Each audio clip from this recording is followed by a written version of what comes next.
Nuestro texto en esta mañana será el primer fragmento de Primera de Timoteo capítulo 4 y más concretamente los primeros 5 versículos del texto que hemos leído. Si podéis tener la Biblia abierta en Primera de Timoteo capítulo 4, prácticamente no nos vamos a mover de aquí. Hace 2 semanas tuvimos la inauguración de este nuevo local de iglesia y pudimos ver un poquito por encima, me tocó a mí y vimos el capítulo 3, un poquito por encima. Y para los que estuvisteis presentes y si lo recordáis, vimos un poquito las indicaciones del apóstol Pablo a Timoteo en cómo debería organizarse la iglesia en cuanto a liderazgo. Y siempre me gusta hacer un poquito de resumen porque estas predicaciones van un poco enlazadas y la idea es recordar un poquito lo que vimos para los que estuvieron, pues para refrescarlo, y para los que no estuvieron, pues poder entender un poquito mejor lo de hoy enlazando con lo anterior. Estuvimos hablando un poquito del modelo de iglesia que vemos en la Biblia. Y Pablo en el capítulo 3 básicamente habla de un tema que es lo que hay que buscar que destaque en las personas para que sean designadas como liderazgo de la iglesia. Y una cosa de las que dije es que a los reformadores del siglo XVI les llamó mucho la atención el modelo de iglesia que veían en las páginas de la Biblia porque no les cuadraba con aquella estructura, ¿cómo lo llamaría? Jerarquizada, una estructura muy jerarquizada, muy vertical, con estructuras de poder dentro de la iglesia, que es así como estaba conformada la iglesia a finales de la Edad Media, no les cuadraba. Y es por eso que las iglesias evangélicas que en los últimos 500 años intentamos ajustarnos lo más que podemos a la Biblia, al modelo que vemos en la Biblia, pues tenemos estructuras bastante simples, bastante sencillitas, sin jerarquías, sin estructuras, a excepción de lo que sí nos dice la Biblia, que es lo que vimos hace 2 semanas en el capítulo 3, pastores y diáconos. Que en ambos casos, pastores y diáconos no es que sean jefes de la iglesia, no son gobernantes en ese sentido, sino que son servidores de la iglesia. Solo la particularidad que uno de ellos se encarga del ministerio de la palabra y los otros están más centrados en labores logísticas, que serían los diáconos. Y de todas formas, aunque hablamos de eso hace 2 semanas, de lo que más hablamos fue de los últimos versículos del capítulo 3, que son los que enlazan con lo que vamos a ver hoy. Y ahí es donde Pablo habla simbólicamente de que la iglesia es la que sostiene la verdad. Y siendo la única verdad, pues la palabra de Dios, ¿no? Dios mismo es la verdad y su palabra es la verdad, y simbólicamente pues insistí mucho en esto. La iglesia, su misión, la función de la iglesia es sostener la verdad. Dicho de otra manera, la iglesia debe ser un punto de luz en este mundo. ¿Y un punto de luz para qué? Pues para dar a conocer el Evangelio del Señor Jesucristo. Y el capítulo 3 finaliza con una serie de grandes verdades. Si os fijáis, el versículo 16, el final del 3, justo antes del 4, hay una serie de grandes verdades alrededor del Señor Jesucristo. Dice que Dios fue manifestado en carne, es decir, que Dios mismo se hizo hombre. Y hice una pregunta, y con esto ya termino el resumen de hace 2 semanas. ¿Por qué Jesús, siendo Dios, entró en su propia creación y se dejó clavar en una cruz para morir de una muerte muy dolorosa, muy desagradable? La muerte en una cruz clavado con clavos, pues era una muerte dolorosa. Y expliqué que la motivación fue un acto de amor. Fue la única manera de ofrecer una salida al hombre que estaba designado por sus propios pecados a pagar por ellos en el infierno para siempre jamás. Esa es la motivación de la cruz. Porque si no, la cruz no se entiende, no tiene ninguna lógica cómo Dios va a entrar en su propia creación y dejarse matar por los hombres. La clave está en que Jesús, que no tenía pecado, fue el justo que murió por los injustos. Y eso es la gran verdad que transmite el último versículo del capítulo 3, y con eso pasamos al capítulo 4, que es nuestro texto de hoy, que enlaza. Y siempre lo digo, pero lo quiero volver a decir. La Biblia no fue escrita por capítulos y versículos. Eso se añadió hace unos pocos siglos para encontrar textos, para facilitar la localización de textos. El texto escrito de la Biblia fue un continuo. Pero bueno, enlazamos con el fragmento de hoy, que son los versículos del 1 al 5. No vamos a ver más. Hoy no va a ser excesivamente largo tampoco, va a ser bastante sencillo. Si tenéis una Reina Valera del 60 en la mano, veréis que el fragmento tiene un título y pone predicción de la apostasía. La palabra apostasía es una palabra que no todo el mundo la entiende porque no se usa. A día de hoy, ¿quién usa esa palabra desde que se levanta por la mañana hasta que se va a dormir por la noche? Se usa muy poco, y no es que esté desfasada la palabra, no, simplemente es que es una palabra de muy poco uso en el lenguaje común de todos los días.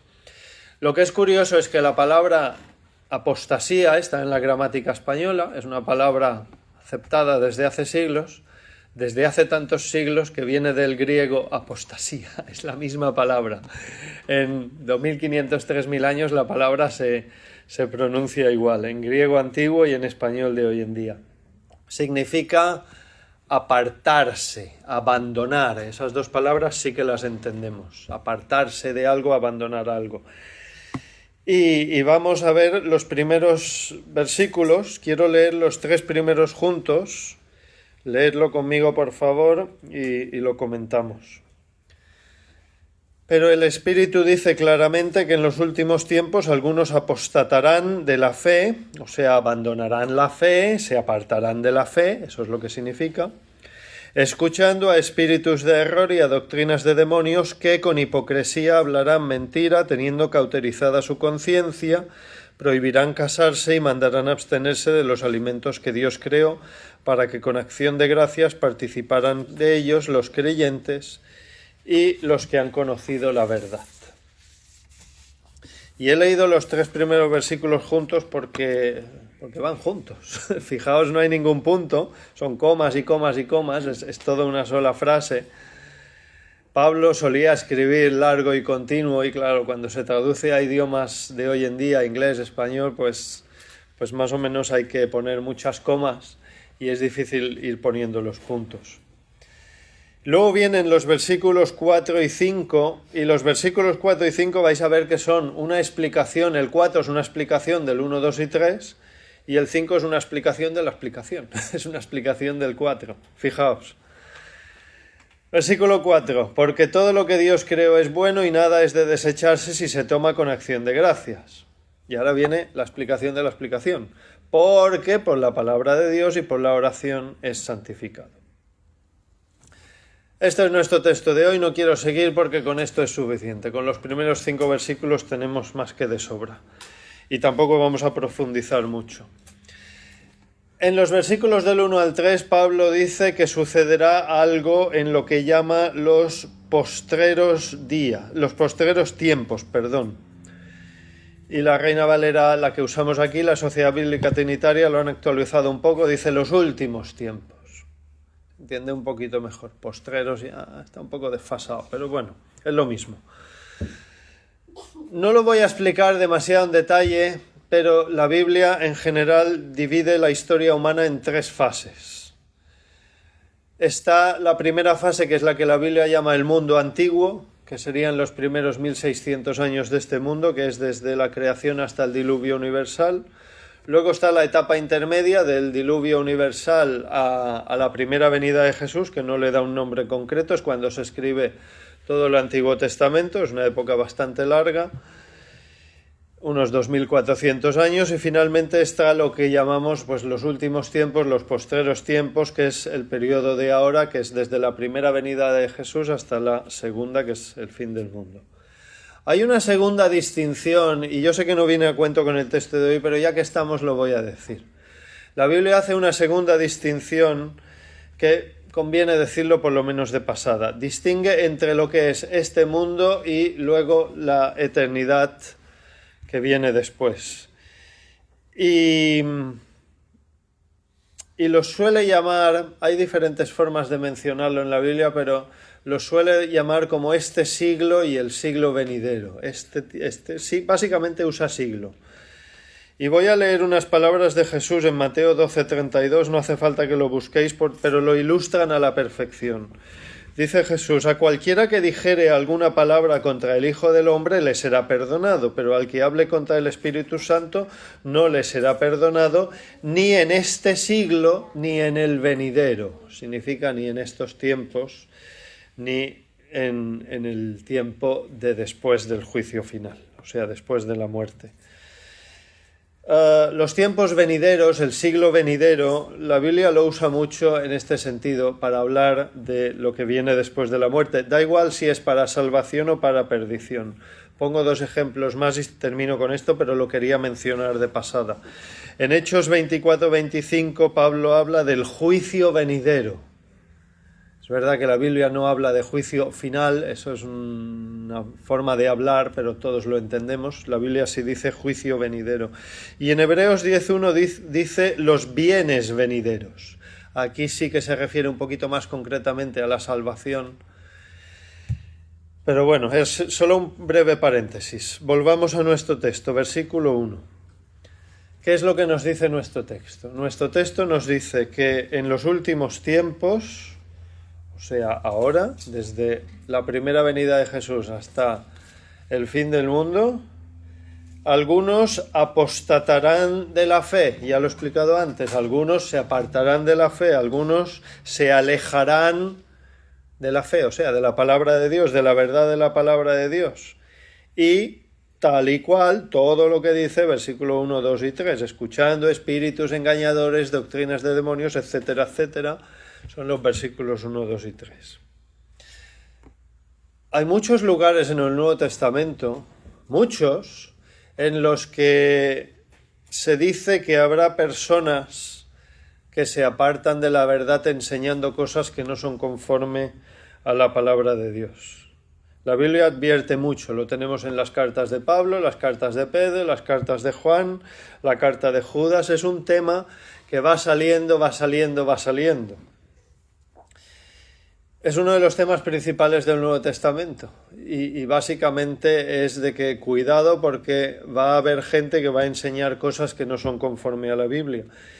Jesús en Mateo 24, justo antes de la crucifixión, Mateo 24 y Mateo 25 es un seguido de palabras de Jesús sobre lo que iba a ser el futuro de la Iglesia y estos últimos tiempos, y Jesús advirtió de que habría mucho engaño.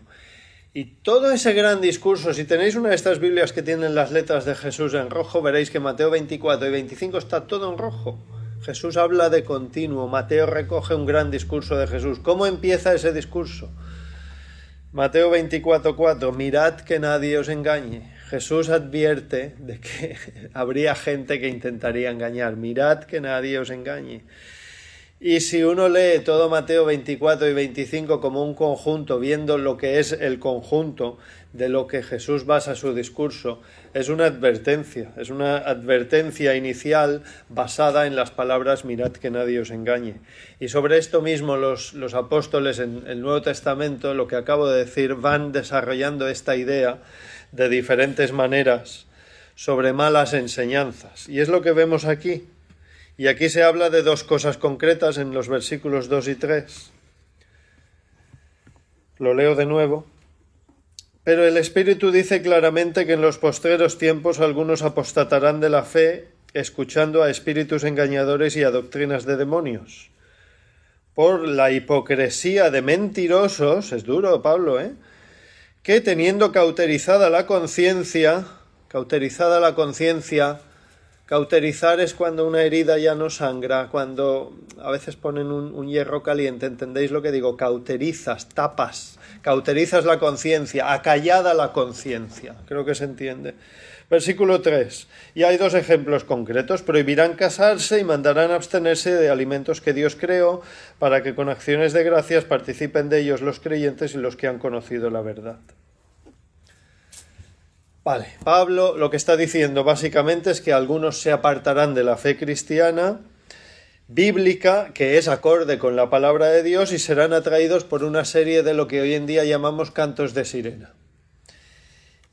Pablo los llama, no los llama cantos de sirena, eso es lenguaje de hoy en día, Pablo lo llama espíritus engañadores y doctrinas de demonios. Y dice que por la hipocresía, o sea, la falsedad, de una serie de personas mentirosas que no hablan la verdad conforme a la Biblia, se van a hacer dos cosas muy concretas. Aquí tenemos dos ejemplos muy concretos. 1, prohibirán casarse. 2, mandarán abstenerse de ciertos alimentos.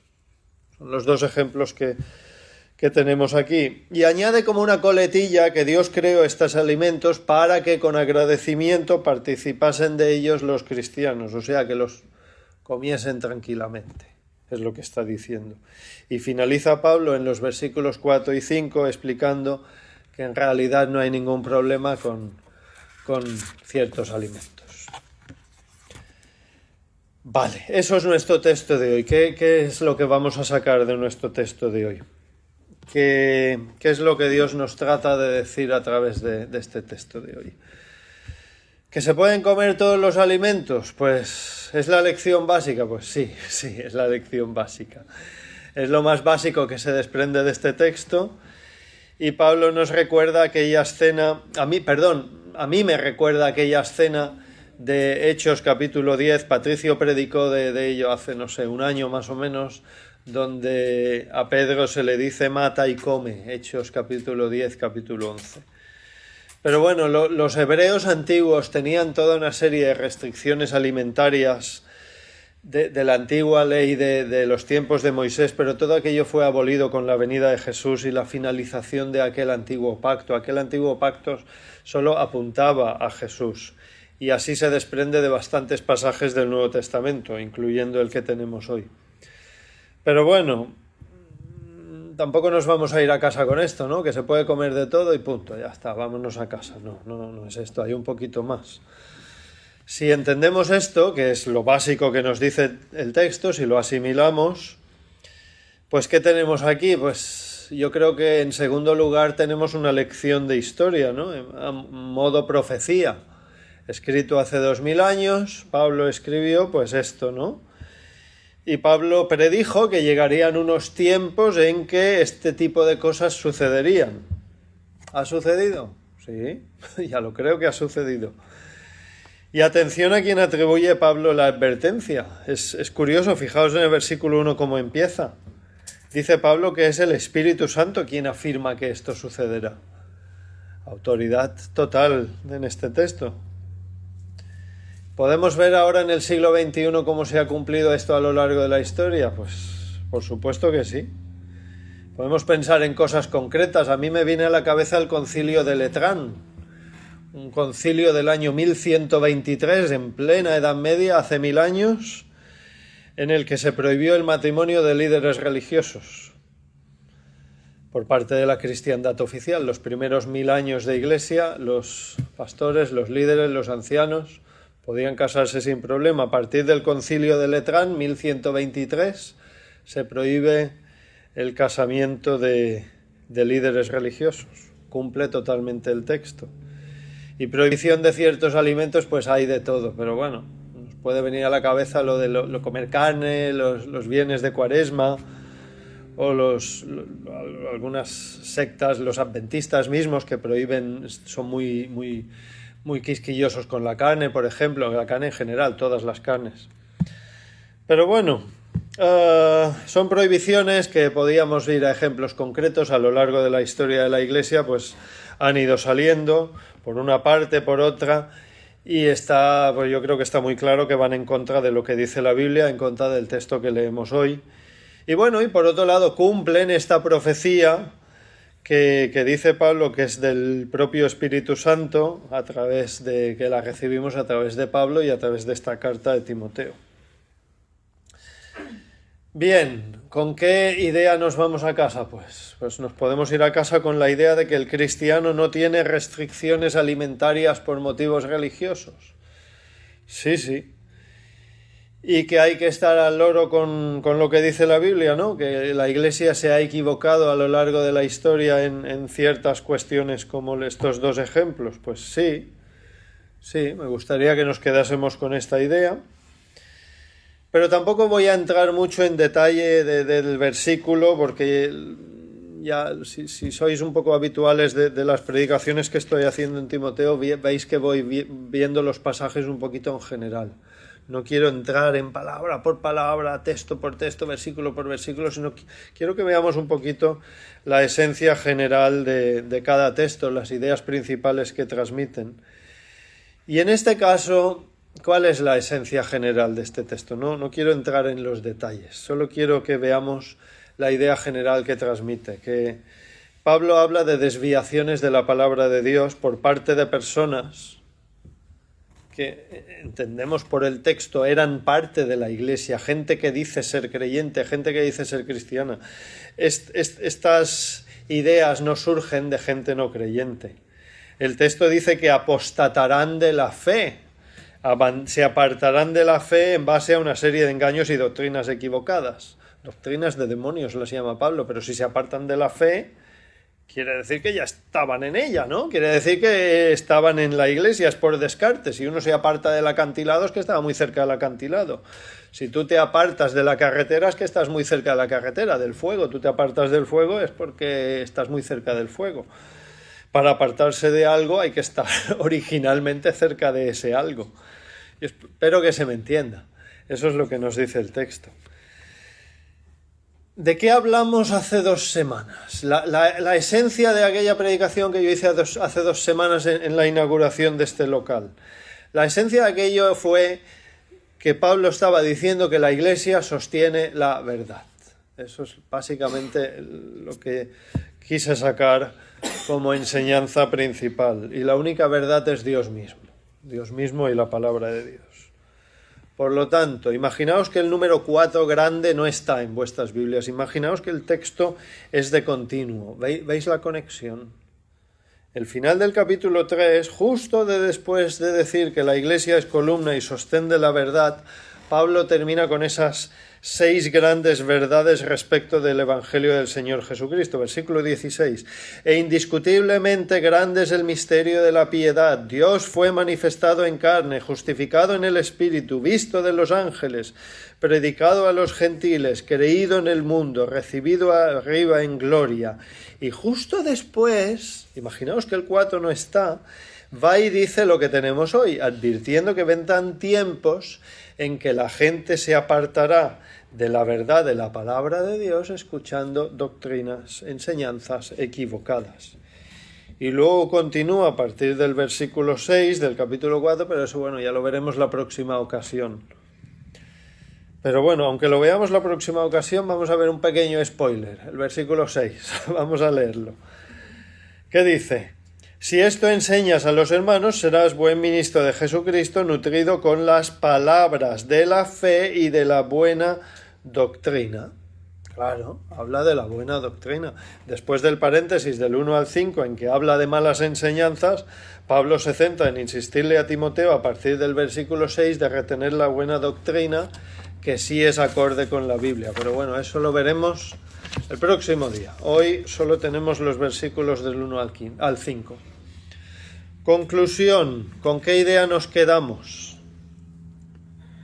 ¿Qué aplicamos a nuestras vidas hoy, que es 19 de abril del 2026? ¿Qué podemos aprender de estas palabras de la Biblia que hemos leído hoy?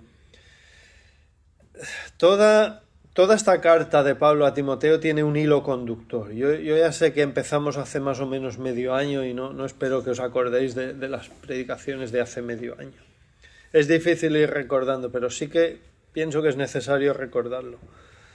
Y por eso lo voy a recordar. En el capítulo 1 se hablaba de malas enseñanzas que acechaban a las iglesias. En el capítulo 1 Pablo dijo que hacer excesivamente caso a lo que no está en la Biblia puede traer conflictos a las iglesias. Y lo que saca a relucir Pablo aquí en el capítulo 4 pues no es nuevo. Sencillamente retoma lo que ha hablado en el capítulo 1, el mismo tema con el que empezó la carta.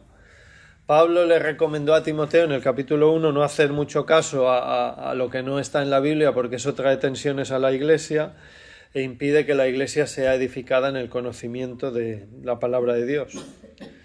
Pablo insta a Timoteo a no hacer mucho caso a lo que no es bíblico, y ahora en el capítulo 4 Pablo vuelve a retomar esa idea, pero en esta ocasión advierte contra una serie de malas ideas que predice que entrarían en las iglesias.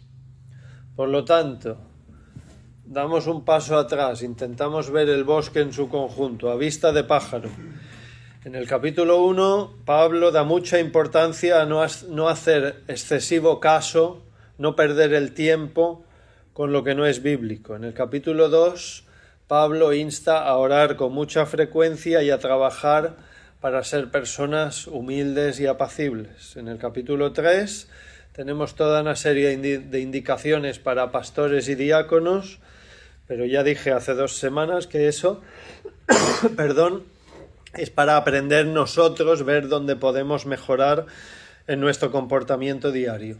Y en el capítulo 4, lo que empezamos a ver hoy, se advierte de lo que es contrario a la palabra de Dios. Y esta es la idea con la que quiero que nos vayamos, que por favor seamos muy cuidadosos con lo que vemos y escuchamos, que seamos cuidadosos con lo que leemos, que seamos cuidadosos con los WhatsApp, que seamos cuidadosos con lo que tiene apariencia de bíblico, pero que tal vez no lo sea tanto. Hace 2 semanas hablé de una desviación doctrinal histórica basada en 1 Timoteo 3:15. Y hablé de que una mala interpretación de 1 Timoteo 3:15 es que la Iglesia siempre tiene la verdad. Y esa idea, por la parte de algunas personas, fue estirada y estirada y estirada como un chicle durante siglos.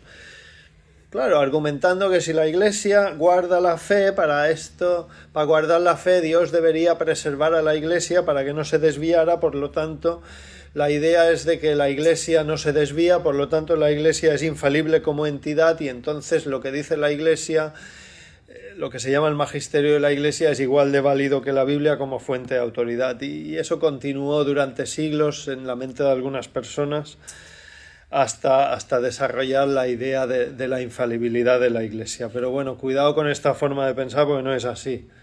No es esto lo que dice el texto. La Biblia en ningún momento determina que alguien en este mundo, ninguna persona en este mundo, ninguna iglesia en este mundo cuenta siempre con la verdad absoluta. La única verdad absoluta es Dios en sí mismo, y lo único infalible es lo que sale de la misma boca de Dios, que es su palabra, que es la Biblia. Por eso las iglesias evangélicas, por norma general, nos adherimos al principio de sola escritura, solo la Biblia, solo lo que dice la Biblia y nada más. Pero bueno, una manera tremendamente sencilla de demostrar que esta idea es errónea, la idea de que la Iglesia cuenta siempre con la verdad absoluta, es seguir leyendo. Uno lee 1 Timoteo 3:15, si tiene la tentación de pensar que la Iglesia siempre cuenta con la verdad, pues que empiece a leer el capítulo 4, nuestro texto de hoy, y ya verá sin lugar a dudas que es imposible casar una cosa con la otra, no cuadra. Si Pablo dice que algunos se desviarán de la fe enseñando cosas que no son, pues está claro que no tienen la verdad absoluta, ¿no? Es que no se puede ser blanco y negro a la vez, no se puede ser 2 cosas opuestas a la vez. Y ya está, ya lo he dicho que hoy no iba a ser largo, ya voy terminando, pero hay un detalle que no quiero pasar por alto antes de terminar. Y quiero leerlo de nuevo, del 1 al 3, a ver si veis este detalle. Del 1 al 3. Pero el Espíritu dice claramente que en los postreros tiempos algunos apostatarán de la fe escuchando a espíritus engañadores y a doctrinas de demonios, por la hipocresía de mentirosos que, teniendo cauterizada la conciencia, y atención al 3 porque aquí está la cosa que quiero decir, prohibirán casarse y mandarán abstenerse de alimentos que Dios creó, para que con acción de gracias participasen de ellos los creyentes y los que han conocido la verdad. ¿En torno a qué giran aquí las 2 prohibiciones que se nos explican? No hay que mirar los detalles, no os fijéis en los detalles. Lo de los casamientos y lo de ciertas comidas, eso es lo de menos. ¿Qué transmiten estas dos supuestas indicaciones? A ver si me explico bien. Transmiten que habrá personas que enseñarán instrucciones supuestamente cristianas en base a acciones, hacer una serie de cosas. ¿Veis por dónde voy? Lo que están enseñando estos falsos maestros que nos dice Pablo, que nuestro texto llama mentirosos e hipócritas, es que el cristiano debería cumplir una serie de preceptos en base a una serie de acciones. Dicho de otro modo, obras. Solo en base a esto, y ya sin entrar en si matrimonio sí o matrimonio no, si ciertas comidas sí, ciertas comidas no, solo en base a esto ya podemos ver que estas indicaciones van totalmente en contra de la enseñanza general de la palabra de Dios, que dice que el cristiano verdadero es cristiano verdadero por la actitud del corazón, no por lo que tú puedas hacer. La moto que están vendiendo estos falsos maestros es que se puede agradar a Dios aplicando una serie de acciones, restricciones, limitaciones físicas, precisamente a cosas que Dios mismo ha creado e instituido, que son los alimentos y la familia. Pero bueno, es un sinsentido porque la Biblia no enseña en ningún sitio que uno obtiene mayor santidad comiendo o no comiendo algún alimento. La santidad se obtiene con una actitud de corazón humilde que se somete a la palabra de Dios. Eso es lo que enseña la Biblia. Y por supuesto que sí hay una obediencia física real, obras, pero eso es en base a una obediencia mental de la palabra de Dios, pero no implica restricciones sin lógica, sino implica la aplicación de un corazón humilde y deseoso de agradar a Dios y temeroso de Dios en todo lo que pensamos, todo lo que decimos, todo lo que hacemos. ¿Qué dice Pablo en 1 Corintios 10:31? Dice, si pues coméis o bebéis o hacéis otra cosa, hacedlo todo para la gloria de Dios. Eso es lo que a Dios le importa, la actitud de tu corazón, el por qué haces una cosa o no la haces. Y voy a poner el típico ejemplo que se pone siempre, el más típico que se puede poner. Venir a la iglesia por venir. Venir por venir. ¿Eso agrada a Dios? Venir aquí, estar sentado y escuchando porque hay que cumplir y por quedar bien de cara a los demás. No sirve ante los ojos de Dios porque Dios ve el corazón. Venir a la iglesia por cumplir y sentarse a calentar la silla, pues no genera puntos a los ojos de Dios. Lo que sí agrada a Dios es que tú vengas a la iglesia con un corazón deseoso de compartir tiempo con demás creyentes, que escuches la lectura de la Biblia, que escuches la exposición de la palabra y que tengas un corazón abierto para intentar aplicar eso a tu vida y crecer en el conocimiento de la palabra de Dios, lo que la Biblia llama santidad.